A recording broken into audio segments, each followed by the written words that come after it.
Hello students, आज हम देखेंगे यहाँ पे जो आपको पहले आपने रूल पढ़ा था चेंज ऑफ टेंस का। आज हम देखेंगे change of other parts of speech का। इसमें आपने पहले मैंने बताया था आपको फर्स्ट वाले वीडियो में कि change of other parts of speech का रूल हम तभी अप्लाई करते हैं जब चेंज ऑफ टेंस का रूल अप्लीकेबल हो। ठीक है, जैसे आपने पढ़ा कि जनरल रूल में हम 3 तरीके से रूल पढ़ते हैं, एक change of person, change of tense and third change of other parts of speech. तो यहाँ पे change of other parts of speech में जितने भी सारे टर्म होते हैं, यहाँ पे सबसे पहले ये ध्यान देना होता है हमको कि जितने भी ऐसे वर्ड्स जो कि नज़दीकियाँ शो करते हैं, जो नियरनेस शो करते हैं, उनको हम यानी फर्दरनेस्ट यानी कि जो भी दूरी वाले डिस्टेंस वाले टर्म में अप्लाई कर देते हैं। ठीक है, तो एक चीज़ आप यहाँ पे ध्यान दीजिएगा। फॉर एग्जाम्पल अगर यहाँ पे मैंने दिस लिखा है तो अगर डायरेक्ट स्पीच में दिस दिया हुआ तो इसको हम दैट में कन्वर्ट कर देते हैं। दीज है तो दोज, एयर, देयर, एंड्स का देंस कर दिया जाता है, नाउ का देन, दस का सो, टुडे का दैट डे। ठीक है, इट मीन्स ये सारा का सारा जो भी हम देखेंगे इसका मतलब अगर इसको माइंड किया जाए तो ये पूरा का पूरा नज़दीकियाँ शो करने वाले जितने भी सारे वर्ड हैं ये नज़दीकियाँ शो करते हैं। ठीक है, और ये जो डायरेक्ट स्पीच में हमारा वर्ड दिया रहेगा, सेंटेंस दिया रहेगा, ये सारे के सारे वर्ड उसमें यानी कि वो प्रेजेंट टाइम की सिचुएशन या फ्यूचर टाइम की सिचुएशन को डिनोट करने के लिए। ठीक, लेकिन यहाँ पे फिर ये बोलता है कि इन सबको हमने क्या कर दिया, शिफ्ट करके डिस्टेंस वाले टर्म, डिस्टेंसिंग टर्म में कन्वर्ट कर दिया। ठीक है, तो ये सारा का सारा देखिए आप, जैसे ये देख लीजिए एक बार, 10 का सो, टुडे का दैट डे, यस्टरडे का द डे बिफोर या द प्रीवियस डे। कुछ ऐसे वर्ड्स हैं जिनको हम दो टर्म में लिख सकते हैं। तो आप इन दोनों में, जैसे यस्टरडे है तो यस्टरडे का द डे बिफोर या फिर द प्रीवियस डे, इस तरीके से दोनों टर्म आप यूज कर सकते हैं, कोई इशू नहीं होगा। और टुमारो का द नेक्स्ट डे या the following day, the day before yesterday अगर ये दे दिया है पहले तो हम इसको लिख देंगे 2 days बिफोर, यानी कि ये पहले बात कर रहा है, आगे वाले बाद में यस्टरडे यानी बीते हुए कल की, तो और उसको पीछे कर देंगे। अब जैसे कहीं पे क्या है, यस्टरडे का मतलब बीता हुआ, यस्टरडे यानी बीता हुआ कल, तो इसको लिखा द डे बिफोर या द प्रीवियस डे यानी उसके भी पहले वाला टर्म। फिर द डे बिफोर यस्टरडे यानी कि यस्टरडे के भी पहले वाले दिन की बात कर रहा है, तो 2 days बिफोर, उसको 2 days बिफोर कर दिया जाता है। इट मीन्स अगर वो अभी प्रेजेंट सिचुएशन शो कर रहा है वर्ड तो उसको पास्ट में कर देते हैं, अगर वो पास्ट का शो कर रहा है तो और भी उसको पीछे ले जाते हैं, एक से मतलब एक कदम पीछे और कर देते हैं, बैक कर दिया जाता है। ठीक है, इस टाइप के वर्ड्स को हम यहाँ पे यूज करते हैं। तो यहाँ पे सारा आप देखिएगा। अभी कुछ एग्जांपल देता हूँ मैं आपको, और एक बात आप हमेशा ध्यान रखिएगा इसमें कि चेंज ऑफ पर्सन आप इजली कर लेंगे। बार बार मैं रिपीट कराना चाहूँगा कि हम change of other parts of speech का रूल तभी अप्लाई करते हैं जब हमारा चेंज ऑफ टेंस का रूल अप्लीकेबल होता है। अदरवाइज और चेंज ऑफ टेंस का रूल यहाँ पे अप्लाई होगा या फिर कौन सा रूल अप्लाई होगा, ये आप कैसे आइडेंटिफाइड करेंगे। तो ये आइडेंटिफाइड करने के लिए आपको सबसे पहले ये देखना है कि इसमें जो हमारा रिपोर्टिंग वर्ब है, रिपोर्टिंग वर्ब किस टेंस में है। इट मीन्स V2 में है, सिंपल पास्ट में है या पास्ट में, जो भी पास्ट के फॉर्म में होना चाहिए। ठीक है, उसके बाद हम change of other parts of के रूल अप्लाई कर देंगे। एक दो एग्जांपल देखिएगा आप यहाँ पे,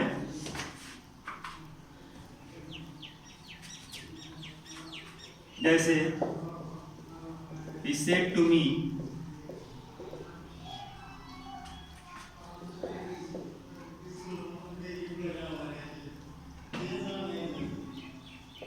this is my car, this is my car। ठीक है, ये एग्जांपल है और इसको हमको कन्वर्ट करना है डायरेक्ट स्पीच में। तो आप देखेंगे यहाँ पे, अभी हमने बताया कि पहले हम सबसे पहले देखेंगे कि यहाँ पे चेंज ऑफ कौन सा रूल अप्लीकेबल हो रहा है, change of tense, change of person है, change of other parts of speech का। तो सबसे पहले आपको रिपोर्टिंग वर्ब को देख के आइडेंटिफाई कर लेना है कि ये सेड है, इट मींस V2 है। तो यहाँ पे हम क्या अप्लाई करेंगे, चेंज ऑफ टेंस का, चेंज ऑफ, देखो जैसे सबसे पहले हमने पढ़ा चेंज ऑफ पर्सन, फिर चेंज ऑफ टेंस, आज पढ़ रहे हैं change of other parts of speech. ये थर्ड स्टेप है तीनों, यानी कि डायरेक्ट से इनडायरेक्ट में कन्वर्ट करने के लिए ये 3 टाइप के चेंजेज होते हैं आपको। ठीक है, तो एक बात ध्यान रखना, सबसे पहले हमने पढ़ा change of person, change of person के बाद पढ़ा फिर चेंज ऑफ टेंस, उसके बाद अभी देख रहे हैं change of other parts of speech. अब ये तीनों के तीनों साथ कैरी होंगे। सबसे पहले वो पर्सन तो होगा ही होगा, फिर उसके बाद अब देखते हैं हम यहाँ पे कि सेड है तो चेंज ऑफ टेंस भी हो गया। आज जब चेंज ऑफ टेंस हो गया तो उसके बाद हम तीसरा पोर्शन यहाँ पे आइडेंटिफाइड करना चाहेंगे कि उसके बाद में अदर पार्ट्स ऑफ स्पीच का कोई वर्ड दिया है कि नहीं दिया है। अगर दिया है तो हम तीनों का तीनों रूल एक ही पे कैरी आउट करेंगे। ठीक है, तो ये देखिएगा आप यहाँ पे, सेड टू मी, ये हमारा V2 फॉर्म है। इट मीन्स यहाँ पे change of person, change of tense और change of other parts of speech, ये तीनों का तीनों रूल अप्लाई होगा। यहाँ पे अदर पार्ट्स ऑफ स्पीच, यहाँ पे टेंस और यहाँ पे पर्सन। तो देखिएगा आप यहाँ पे, he said to me, तो ही, जैसे आप लोगों ने पहले से देखा था फर्स्ट क्लास में कि जहाँ भी रिपोर्टिंग वर्ब के बाद में अगर कोई ऑब्जेक्ट गिवन है तो क्या कर देते हैं हम, उसको इसको कन्वर्ट कर दिया जाता है टेल, टोल्ड या टेल्स में। तो he told me, inverted coma के बदले हम असर्टिव सेंटेंस है। एक बात और भी ध्यान देना है आपको कि पूरे के पूरे डायरेक्ट स्पीच से इनडायरेक्ट स्पीच में जो भी कन्वर्ट करते हैं sentence, there are total 5 sentences, there are total 5 kinds of sentence. ये आप पहले से जानते हैं सेंटेंस के काइंड में। तो अभी जितना भी हम लोग अभी देख रहे हैं ये जनरल रूल में पढ़ रहे हैं, चेंज ऑफ मतलब पर्सन, टेंस या फिर अदर पार्ट्स ऑफ स्पीच। तो इसमें क्या है, आप जितने भी सेंटेंसेस का स्टडी कर रहे हैं या तो अफर्मेटिव या तो निगेटिव, ठीक है। तो ये सारे के सारे असर्टिव सेंटेंस हैं, ठीक। इसको यानी कि जो अभी हमारा जनरल रूल है इसमें हम असर्टिव सेंटेंसेस का स्टडी करेंगे। उसके बाद जो आगे पढ़ेंगे हम स्पेशल रूल, उसमें जो 4 टाइप सेंटेंसेस बचे हैं, ऑप्टेटिव, ठीक है, इंपरेटिव, एक्सक्लामेटरी एंड इंट्रोगेटिव, ये चारों के चारों सेंटेंस स्पेशल रूल में पढ़ेंगे हम। अब उनको स्पेशल इसलिए बोला जाता है, आप लोगों को बताया गया था फर्स्ट क्लास में, क्योंकि उन डिफरेंट सेंटेंसेस के साथ में डिफरेंट रूल मतलब उसको स्विच करता है, वो ओवरलैप होता है बार बार। तो यहाँ पे देखिएगा ये असर्टिव सेंटेंस को ही हम यहाँ पे जनरल रूल में सबसे पहले रीड करेंगे, उसके बाद आगे स्पेशल टाइप्स के सेंटेंसेस पढ़ेंगे। It told me that, assertive sentence में क्या करते हैं हम इन्वर्टेड कोमा के लिए दैट का यूज किया जाता है उसको रिमूव करने के लिए। अब दिस इज माई कार, तो सबसे पहले देखो ये तो दिस का दैट होगा ही होगा, ठीक है, क्योंकि आपने यहाँ पे change of other parts of में क्या देखा है कि जहाँ भी ये सब टर्म दिखाई दे, ठीक है, अगर वहाँ पे चेंज ऑफ टेंस का रूल एप्लीकेबल है then we have to convert this portion into this, ठीक है। तो यहाँ पे दैट और फिर दिस का दैट, आप बोलेंगे कि आप दैट 2 बार कैसे हो सकता है, उससे मतलब नहीं है हमको। ये दैट इस दिस के लिए है और ये दैट हमारा इस इन्वर्टेड कोमा को रिमूव करने के लिए है, ठीक है। तो ही टोल्ड मी दैट अब इज है, यहाँ पे चेंज ऑफ टेंस होगा कि नहीं, बिल्कुल होगा क्योंकि ये पास्ट है।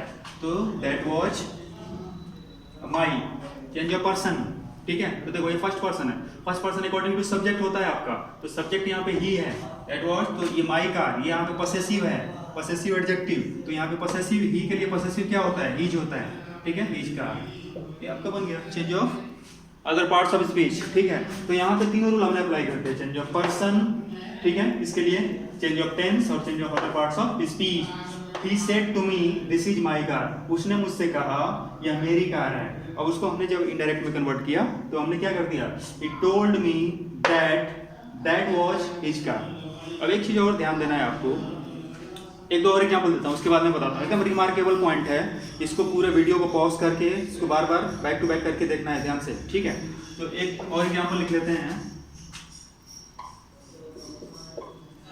रोहन सेड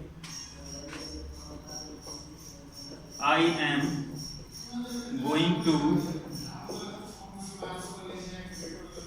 पटना टुमारो, ठीक है।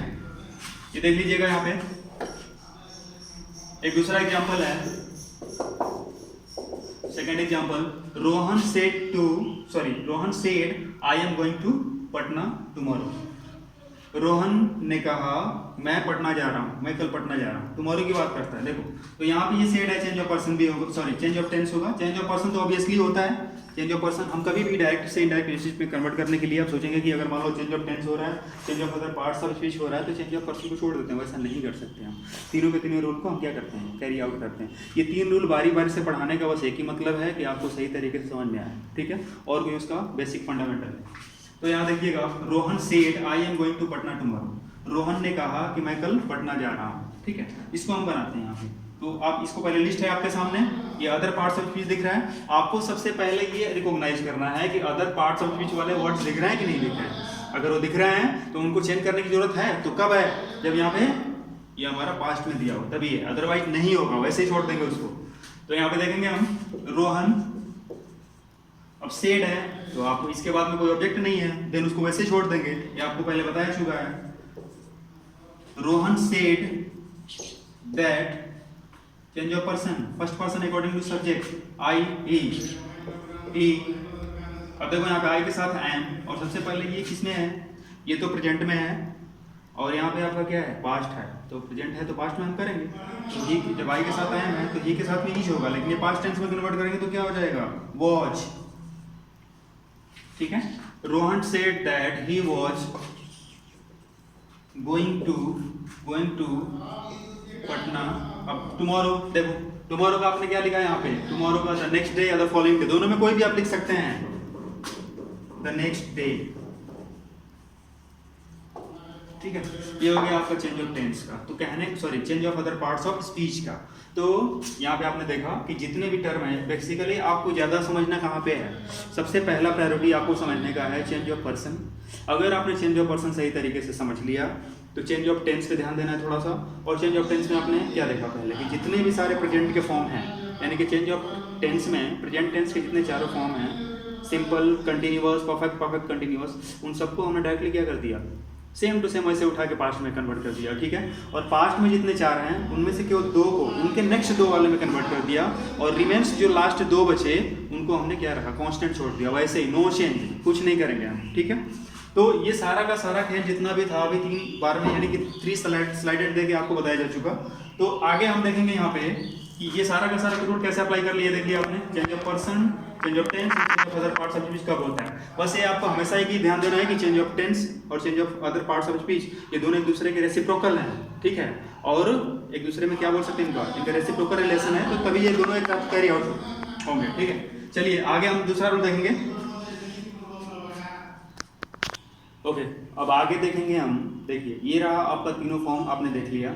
अब कुछ इसमें ध्यान देने वाला, कुछ एक्सेप्शंस हैं इसमें, वो हमको आगे देखना है। जैसे एक्सेप्शन में क्या है आपका कि जैसे अभी आपने देखा कि change of person, change of tense and change of other parts of speech, ठीक है।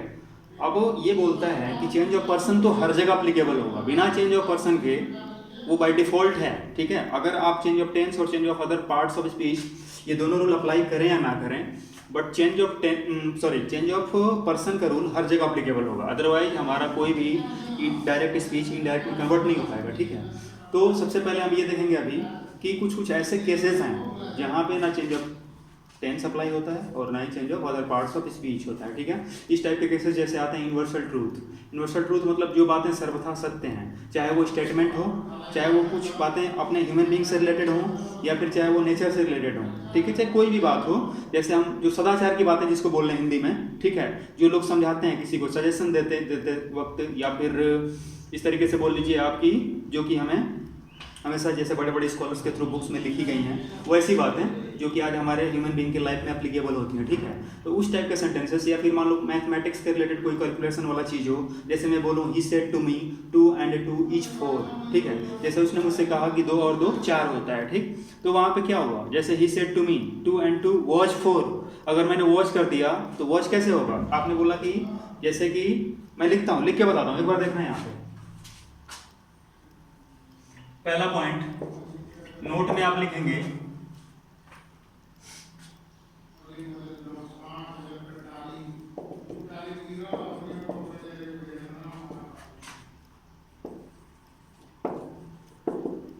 Change of tense and change of other parts of speech rules in following cases.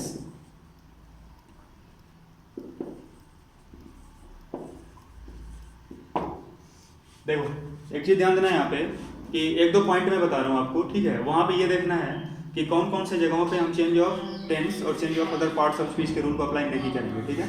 Change of person आपको हर जगह होगा, एक चीज अपने माइंड में हमेशा बिठा लेना। तो देखो पहला पॉइंट है यूनिवर्सल ट्रूथ के केस में, ठीक है। यूनिवर्सल ट्रूथ के केस में जैसे बोल दिया किसी ने, example he said to me, ठीक है, the sun rises in the east, ठीक है। अब एक एग्जांपल लिखा मैंने आपके सामने, he said to me, उसने मुझसे कहा। यहाँ पे देखो आपने इसको देखा, ऑब्वियसली एकदम कंफर्म है कि चेंज ऑफ टेंस का रूल अप्लाई होगा, ठीक है। अब the sun rises in the east, यानी कि सूर्य क्या होता है, पूरब में उगता है। ये आज भी है, ये पहले से भी, जब से धरती है हमारी, जब से हम पैदा नहीं हुआ था, हमको पता ही नहीं था कुछ, तब से ये हो रहा है ऐसा। तो आज भी वही है, सेम सिचुएशन कंडीशन सेम चला रहा है, ठीक है। तो he said to me the sun rises in the east. अब इसको जब बनाएंगे हम, अब अगर इनडायरेक्ट में कन्वर्ट करते हैं तो ही टोल्ड मी ये सारा चीज हम करेंगे, ठीक है। कि टोल्ड मी, सेट टू को टोल्ड में बदलेंगे। बस हमको यहाँ पे ध्यान देना है कि अगर जैसे हम राइजेज इन द ईस्ट, ये देखो ये V5 है, आपको बताया गया था जैसे कि V1 दिखे या V5 दिखे, यहाँ पे इस किस में है, सिंपल प्रेजेंट में है, ठीक है। सूर्य पूरब में उगता है तातेती, ठीक है। तो देखो, तो he told me that the son, अब ये पूछो, अब ये सिंपल प्रेजेंट में है तो आप सिंपल पास्ट में कन्वर्ट करेंगे तो ये गलत हो जाएगा, ठीक है। क्योंकि पास्ट में हम उन चीज़ों को कन्वर्ट करते हैं जो बीत गई हैं और वो अब बातें हमारे साथ में नहीं हैं, वो हम कैरी आउट नहीं कर रहे हैं। लेकिन ये सारा का सारा यूनिवर्सल ट्रूथ है, ये मतलब कि पहले से भी होती आ रही हैं और ये हमेशा चीज़ें होती रहेंगी और आज भी होती हैं। तो ये सारी की सारी क्या है, यूनिवर्सल ट्रूथ के कंडीशन में आती हैं, ठीक है, उसके स्लैब में आती हैं। तो he told me that the sun rises in the east. यहाँ पे आपको कोई भी कन्वर्ट, कोई भी चेंज नहीं करना है, वो सारा का सारा बस यहाँ पे इन्वर्टेड कॉमा को पुट रिमूव करके आप दैट अप्लाई कर दीजिए। और उसके पहले अगर ये रिपोर्टिंग वर्क के बाद अगर कोई ऑब्जेक्ट दिया हुआ हो तो उसको टोल्ड से या टोल्ड में कन्वर्ट कर दीजिए, ठीक है। अदरवाइज वैसे ही रिमूव छोड़ दीजिए आप, ठीक। तो ये हो गया। एक और लेते हैं, जैसे कोई भी, the teacher said 2 and 2 is 4, 2 and 2 is 4। देखो अब यहाँ भी है, द टीचर सेड, टीचर ने कहा 2 and 2 is 4, यानी कि 2 और 2 4 होता है। तो 2 और 2 4 तो पहले भी होता था, अब भी होता है। ऐसा नहीं है ना कि 2 और 2 5, वो जबरदस्ती देखा होगा मैथ में लोग करते नहीं है कि 2 + 2 = 4 प्रूफ कर, सॉरी 5 प्रूफ करो उसको, तो वो जबरदस्ती है, वो सब बात यहाँ पे नहीं, ठीक है। The teacher said 2 and 2 is 4, ये यूनिवर्सल ट्रूथ है, ये मैथमेटिकल कैलकुलेशन वाला है जो कि आज हम अपने हैबिट में भी यूज करते हैं, पहले भी सारी चीजें होती थी, ठीक है। तो इसको भी सेम कर देंगे, बस आपको यहाँ तक करना है और इसके बदले में इन्वर्टेड कॉमा को रिमूव करके दैट अप्लाई कर देना है, बाकी रिमेन्स अनचेंज्ड रहेगा वैसे ही। The teacher said that 2 and 2 is 4, बस फुल स्टॉप, बाकी सब सेम है। तो ये बात आपको हमेशा ध्यान रखना है, ये यूनिवर्सल ट्रूथ के केस में है, यानी वैसी बातें जो पहले से ही हैं, पहले से लोग कहते आ रहे हैं, आज भी सही है, पहले भी थी और हमेशा वो कभी चेंज होने वाली नहीं है, ठीक है। जैसे मैं बोलूँ कि my parents said honesty is the best policy, ठीक, तो उसमें भी क्या होगा, honesty was the best policy नहीं करेंगे, वैसे ही छोड़ देंगे, ठीक है। आई होप कि आप लोग समझ चुके होंगे अभी। अब दूसरा पॉइंट देखते हैं, ये पहला केस था यूनिवर्सल ट्रूथ का। अब पहला देखते हैं, अब इसके बाद नेक्स्ट ये change of other parts of speech का जितना भी वर्ड है, दिस दैट दिस दो दिस, ये सब जो कि नियरनेस शो कर रहा था, जो उसको हम डिस्टेंस वाले टर्म में अप्लाई कर रहे थे, वो कहाँ नहीं करना है, ध्यान देंगे। जैसे मैंने बोला, एक एग्जांपल आपको देता हूँ, देखिएगा यहाँ पे, इसको पॉज करके देखेंगे आप, इसको रिमूव कर रहा हूँ, फिर इसको आगे करते हैं।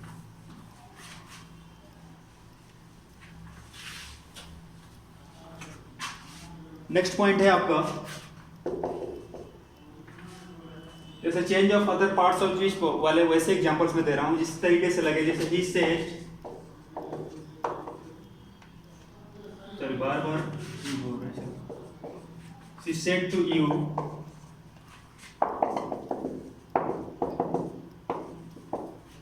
This is my book. एक छोटा सा एग्जांपल दिया मैंने आपको समझने के लिए। अब यहाँ पे ये बोलता है कि ये सिचुएशन, ये बोल रहा है कि he said to you this is my book. अगर इसको इस तरीके से बनाया जाए, अकॉर्डिंग टू जो नरेशन है हमारा, तो ऐसे करेंगे इसको, शी टोल्ड यू दैट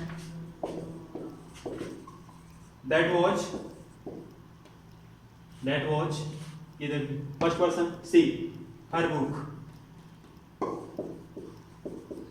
ठीक है, ऐसे बनेगा, ये भी सही है। लेकिन कभी कभी क्या होता है कंडीशन, अगर आप यहाँ पे, ठीक है, और ये इन दोनों को आप ऐसे ही छोड़ दीजिएगा, सेम टू सेम वैसे ही। ये कब होता है, जैसे मान लीजिए मैं सामने हूं, अगर कोई सामने है, अगर मैं उससे बोल रहा हूं कि जैसे वो उसने बोला, ठीक है, कि he said to you this is your book, यानी कि वो जो बुक की बात कर रहा है वो उसके सामने है, इट मीन्स अभी भी उसके साथ में प्रेजेंट सिचुएशन में बनी हुई है वो कंडीशन। तो वहाँ पे हम क्या करते हैं, इसको भी वैसे ही चेंज छोड़ देंगे, वैसे कोई भी चेंजमेंट नहीं करेंगे, यहाँ पे वैसे ही छोड़ दिया जाता है, ठीक है। यहाँ पे अदर पार्ट्स ऑफ स्पीच का कोई भी केस नहीं दिया जाता है, ठीक है। तो इस चीज़ को ध्यान रखेंगे, यहाँ पे बस यही है। इसको चाहे तो आप ऐसे भी कर सकते हैं, लेकिन ये तब होता है जब वो बातें हमारे साथ में नहीं है। लेकिन जब वो सिचुएशन करंट सिचुएशन हमारे साथ अभी भी बना हुआ है, इट मीन जिस सामान को या कोई भी चीज़ हो, अगर उसको हम लेने देने की बात करते हैं वो हमारे पास में है, या फिर अगर मैं किसी को दिखा के बोलूँ कि ही सेड, जैसे he said to me this is yours, अगर मैंने बोला ऐसे दिस इज योर्स दिखा के उसको, तो दैट वाज योर्स नहीं करेंगे, ठीक है, वो हमारे साथ है, प्रेजेंट सिचुएशन में भी है, तो उसको वैसे रिमेन छोड़ देंगे, वैसे चेंज नहीं करेंगे, ठीक है, ओके।